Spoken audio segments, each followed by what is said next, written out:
Thank you.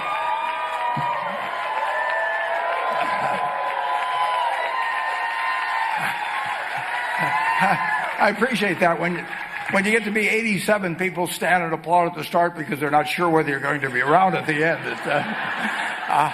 end. It's great to be with this group. It was 8 years ago.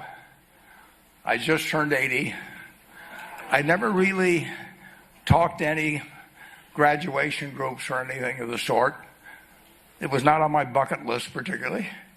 And then I got invited to go to LaGuardia, to the LaGuardia Community College. And I met a truly remarkable group. Whether it was male, female, Hispanic, African American, whatever it might be, these people had one thing in common. They knew they had it in themselves. They knew they could be something beyond where they were. They were willing to put their time, their energies to better themselves. And behind them, as I saw when I got to the graduation on September 22nd, they had parents who were crying as they received their children received the degrees. They had spouses, they had siblings. It was one of the great experiences of my life. And at that point, I was hooked. So I went to New Orleans, I went to Chicago, I went to Detroit, I went to Cleveland, I went to Baltimore, and I met the most remarkable group of people. And if you'd told me that 22 or 2,300 out of those people would be here just 8 years later, having proven to yourself what you really could do with more skills, it's just remarkable. So I would like to just tell you a couple of short stories, and we'll draw maybe a couple of lessons from them. As I came in, Mike Bloomberg was talking, and he talked about immigrants, and I echo his remarks. But I would like to tell you of two women that each sold a business to Berkshire Hathaway, to me actually, for many, many, many millions of dollars. Both of them started with $2,500. By a coincidence, it was the exact same amount. It was everything they had in the world. And one of them was a woman who landed in Seattle in 1917, couldn't speak a word of English, had a tag around her neck. The tag said, Fort Dodge, Iowa. The Red Cross got her to Fort Dodge, where she was reunited with her husband who had come to the country a couple of years earlier. And she lived in Fort Dodge for 2 years, and as she put it, she felt like a dummy. She couldn't pick up the language. She couldn't learn a word. And so she and her husband decided to move to Omaha. So they came to Omaha in 1919, and there she found a small colony of Russian Jews, so she started feeling more at home. And then as her oldest daughter went to school, she would come home, this daughter, Frances, and she would teach her mother the words she'd learned in school that day. And this woman, Rose Blumpkin, spent 20 years saving money, bringing first her siblings over, her mother and father, $50 at a time. She sold used clothing to do it. She had 4 children during this period. And by 1937, after 20 years, she'd saved $2,500. She went to Chicago, and she bought what she could of furniture. Her dream had always been to open a furniture store. And this woman who had never gone to school one day in her life, with $2,500, but with the same spirit that the people in this room had about having a dream and working to accomplish that dream, she built a business which she sold to me in 1983 for $60 million approximately, and which did $1.5 billion worth of business last year. The fourth generation is working in that business. This woman, Rose Blumpkin, lived, well, she worked for me until she was 103.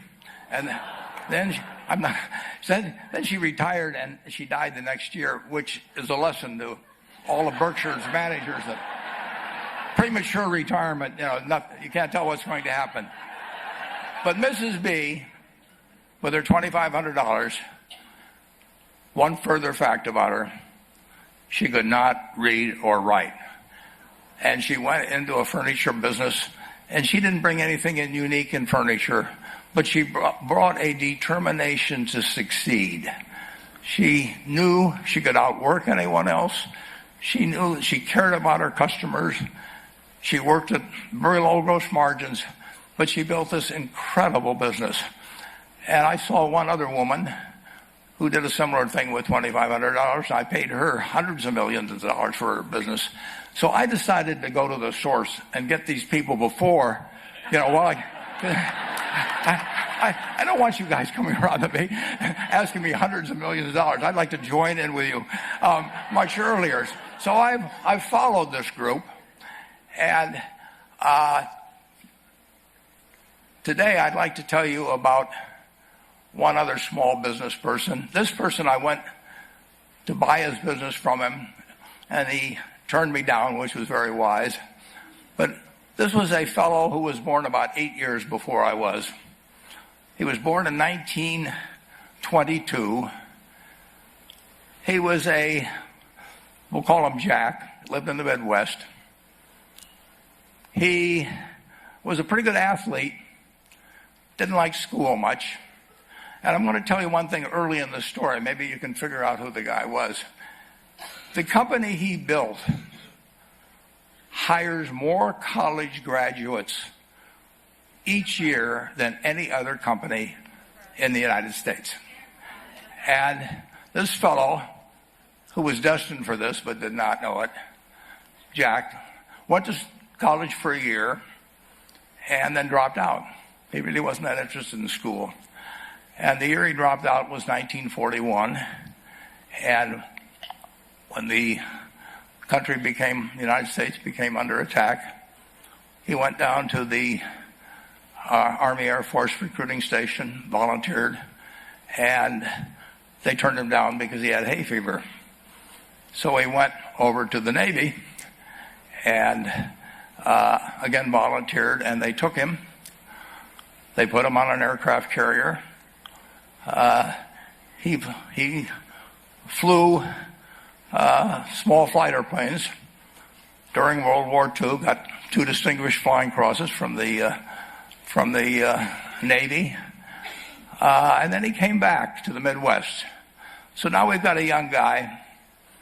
Probably by this time he would be 23 or 24 years old.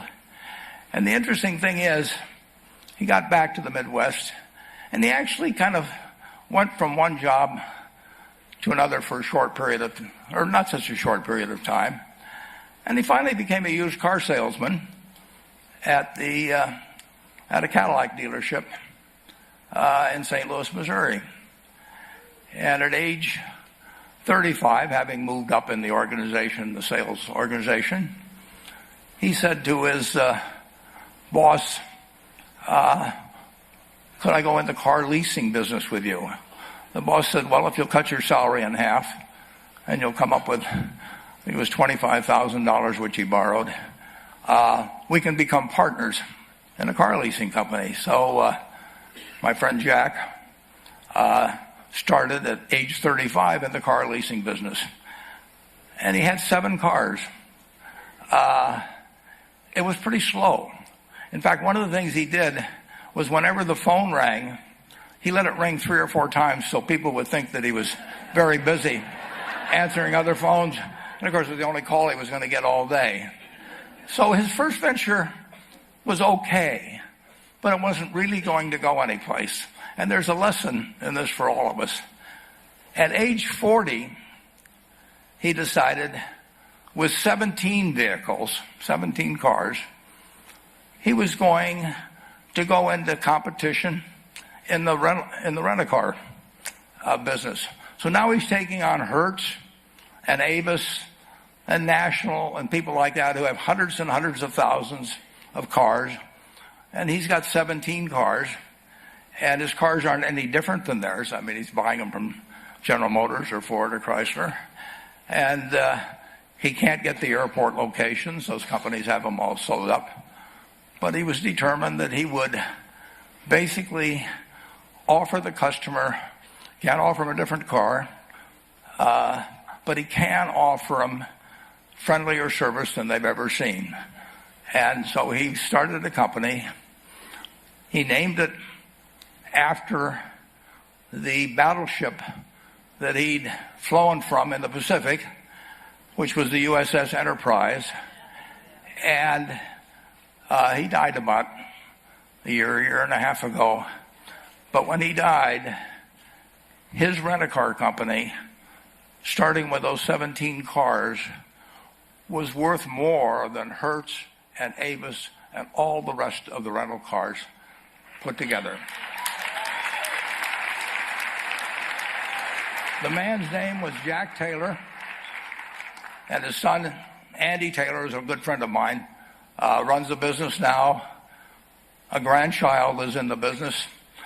There'll probably be a fourth generation along the line. So this man, in the United States, he didn't invent artificial intelligence. You know, he didn't do anything that, just like Mrs. B selling furniture, I mean, that any one of us could have entered those businesses. But he lived by the creed, basically, of delighting his customers and working with people and establishing the relationship with them so that they in turn would want to delight the customers. He couldn't go out there and take care of every rental car possibility, but he learned how to project himself and his attitude toward his fellow man and his desire, to make a friend out of every customer. He managed to take very ordinary cars and turn them into this extraordinary business from virtually nothing. And it illustrates several points. One is, you don't necessarily get it right exactly right the first time. I mean, the car leasing business, basically you were competing on the cost of money to finance cars. And it's very hard to delight a customer when you just give them the car and tell them to send you a monthly check for 5 years and you'll be back at that time. So his talents were being wasted, basically, in that business. But at the age of 40, with all of that experience behind him, he found the golden key, and he took a very ordinary business and turned it into an absolutely extraordinary operation. And just like Mrs. B or Rose Blumpkin did with furniture. And he didn't worry about whether the Federal Reserve was going to tighten or ease. He didn't worry about whether the stock market was up or down yesterday. He didn't worry about the things he couldn't change, but he did focus on the one thing he could change, and that was the customer's experience. And I have seen for the one that got away, Enterprise, I went down to Florida and tried to talk him into selling to Berkshire, and he was smart enough not to do it. Probably the value of the company has quadrupled since I made that visit. But he was smart enough to see that he would find that business. Henry Ford, as you may know, failed twice before he started the Ford Motor Company in 1903. I mean, the test isn't whether you get the greatest business idea in the world the first time out. The test is whether you keep learning as you go along what your strengths are and what you can do for your customers, what you can bring especially to the party. And to do that, you need the education that I know you've received through 10,000 small businesses, but you need a a genuine desire day in, day out to delight the customer. I've never seen a business, and I've seen a lot of businesses, but I've never seen one that delights the customer that doesn't succeed. I mean, what you want is that customer the next day when they think, do I want to rent a car or do I want to buy some furniture? What goes through their mind? It's the place where they've had a great experience. I don't know what I paid for this tie. Actually, probably if somebody gave it to me, but for the purposes of this speech, I will say I have no idea. But or the shirt I'm wearing, or this, but I do know. I will remember how I was treated when I bought it. I mean, you long forget about the price, but you never forget whether you had a good experience or a poor experience with the purchase experience. And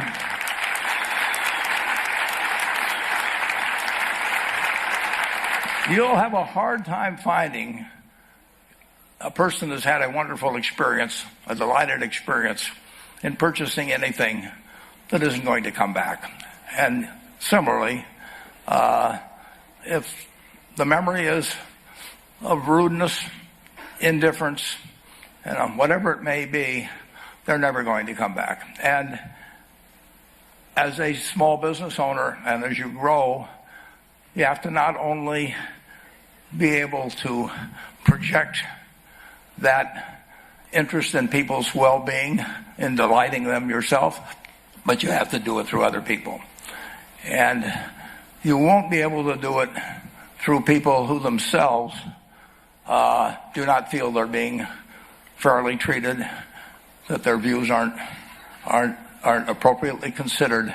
So you really do have to learn to multiply yourself through other people. And I advise the young people that come to Omaha. We have a number of classes.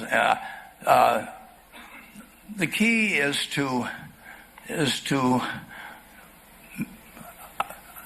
certainly, in terms of your personal life, the most important decision you'll make is the spouse that most of you will likely have.